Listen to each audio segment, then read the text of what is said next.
எழில் சுடர் சீரியலில் இப்போ ஒரு அட்டகாசமான எபிசோடு வந்திருக்கு. வீடியோ பிடிச்சிருக்கு, லைக் பண்ணிட்டு பாருங்கள் ஃப்ரெண்ட்ஸ். எபிசோடு இப்போ தான் வருது. நீங்கள் எல்லோரும் பார்த்து எவ்வளோக்குள்ள லைக் பண்ணிட்டு பார்க்குறீங்களோ அவ்வளோக்குள்ள எனக்கு பேச கொஞ்சம் மோட்டிவேட்டாக இருக்கும். பார்த்து சப்போர்ட் பண்ணுங்கள் ஃப்ரெண்ட்ஸ்.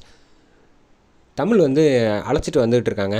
எனக்கு வந்து அந்த இவ்வளோ எழில் சார் வந்து லவ் பண்ணுவாருன்னு நான் நினச்சி கூட பார்க்கல. கனவுல கூட அவருக்குள்ளே இவ்வளோ லவ் பண்ணியிருக்காங்கன்னா அந்த பொண்ணு யாருங்கிறது இந்துமதியை வந்து நான் பார்த்தே ஆகணும், எனக்கு ரொம்ப ஆசையாக இருக்குது அப்படின்னோடனே, நீ ஒன்றும் கவலைப்படாதன்னு தமிழை வந்து அழைச்சிட்டு போயிட்டுருக்காங்க. நான் வந்து ஃபோட்டோவை வந்து காட்டுறேன் அப்படின்னு சொல்லிட்டு வந்து ஒருத்தவங்க அந்த ஆசிரமத்தில் இருக்கிற அந்த லேடிஸை வந்து அழைச்சிட்டு போயிட்டுருக்காங்க. அவங்க வந்து அக்கௌண்டன்சி ஃபைல்ஸ் எல்லாத்தையும் செக் பண்ணிகிட்டு இருக்காங்க. செக் பண்ணிகிட்டு இருக்கப்ப இதுக்குள்ளே தான் வந்து ரிஜிஸ்டருக்குள்ளே தான் ஃபோட்டோ இருக்கும் அப்படின்னோடனே, என்னாச்சு வயிற்று வலிக்குதுல்ல, பாப்பா இருக்குல்ல உள்ள, அதான் வந்து வயிறு லைட்டாக வலிக்குது அப்படின்னு சொன்னப்போ, நாளைக்கு என்றைக்கு டேட் கொடுத்துருக்காங்க, நாளைக்கு தான் கொடுத்துருக்காங்க. ஐயா உங்களுக்கு வந்து பொண்ணு பிடிக்குமா பையன் பிடிக்குமா அப்படின்னோடனே, எனக்கு வந்து பையன்தான் பிடிக்கும், ஆனால் அவருக்கு வந்து பொண்ணு தான் பிடிக்கும். ஏன்னா எழில் சாருக்கு வந்து எல்லா குழந்தைங்களும் வந்து இந்துமதி மாதிரியே இருக்கணும் அப்படின்னு ஒரு ஆசை இருக்குது. அவரை நல்லாவே குழந்தைங்க எல்லா குழந்தைங்களுமே இங்கே வந்து பார்த்துப்பாப்புல அப்படின்னு சொன்னோன்னே, சரி அப்படின்னோடனே, எனக்கு ரொம்ப ஆர்வம் தாங்கலை, சரி நீங்கள் கொஞ்சம் நேரம் வந்து ரெஸ்ட் எடுங்க, நானே தேடுறேன் அப்படின்னு சொல்லிட்டு வேகமாக தமிழ் வந்து எல்லா ஃபைலையும் டக்கு டக்குன்னு எடுத்து தேடுறாங்க.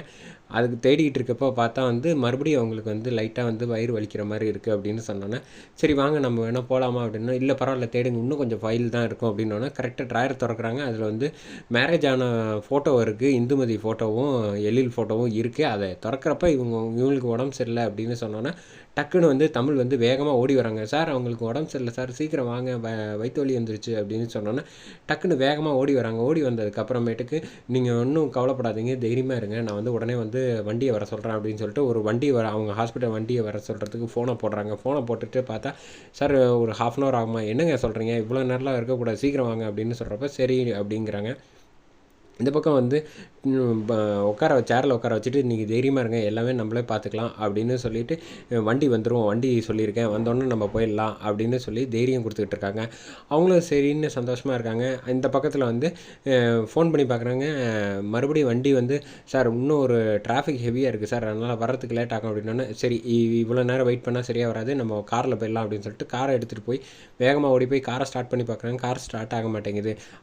சரி இதுக்கப்புறம் இருந்தால் சரியாக வராது, நம்ம இங்கேயே வந்து எதுவாக இருந்தாலும் இங்கேயே பார்த்துக்கலாம் அப்படின்னு சொன்னோன்னே, தமிழ் வந்து, சார் எனக்கு முடியாது சார், எனக்கு பயமாக இருக்குது சார், நான் வந்து சின்னதாக ஒரு ஜுரம்னா கூட வந்து நான் மயக்கம் போட்டு விழுந்துருவேன், இல்லை உங்களுக்கு தான் தெரியும், இல்லை நான் தான் பயந்தாங்குழின்னு, அப்புறம் ஏன் சார் என்னைய கூட வச்சுக்கிறீங்க, எனக்கு பாருங்கள் எனக்கு என்ன சொல்கிறேன்னே தெரில, இப்போயே வேர்த்து கூட்டுது பாருங்கள் அப்படின்னு.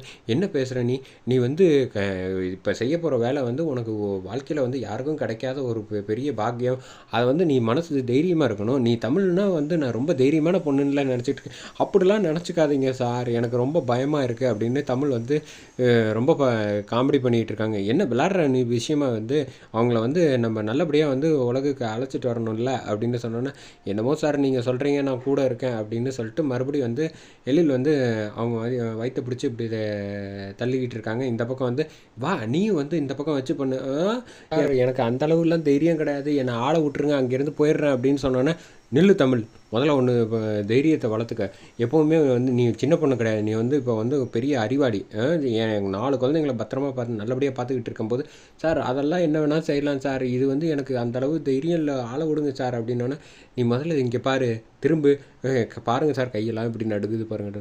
தமிழ் ஒன்று தெரிஞ்சுக்க தமிழ், நான் கூட இருக்கேன், நீ ஒன்றுமே செய்ய போகிறதில்ல, நான் வந்து எதுவாக இருந்தாலும் பார்த்துக்கிறேன் அப்படின்னு சொல்லிட்டு உதவி செய்ய, நீ இல்லை உதவி செய்யலைன்னு வச்சுக்கோங்க பிரச்சனை ஆகிடும் அப்படின்னா, சரிங்க சார் அப்படின்னு சொல்கிறாங்க. இந்த பக்கம் வயிற்ற வச்சு இப்படி தள்ளுறாங்க. தள்ளினதுக்கப்புறம் வந்து தமிழ் வந்து ஒரு வழியாக தைரியம் வந்து அவங்க வந்து உதவி செய்ய ஆரம்பிச்சிடறாங்க. அதுக்கப்புறமேட்டு கையில் வந்து வாங்கிக்கிறாங்க. வந்தோடனே பார்த்து சந்தோஷத்தில் தமிழ் வந்து அழுன்னு அழுகுறாங்க. அழுதோடனே, அவ்வளோதான், உனக்கு வந்து என்ன பேர் வைக்கலாம் அப்படின்னு சொன்னோன்னே, நம்ம தமிழ் தான் நல்லபடியாக பார்த்துக்கிட்டேன், பேசாமல் தமிழ் பேரே வச்சுக்கலாமா அப்படின்னோடனே சொல்கிறாங்க. அதோட இந்த எபிசோட அட்டகாசமாக முடிக்கிறாங்கன்னே சொல்லலாம்.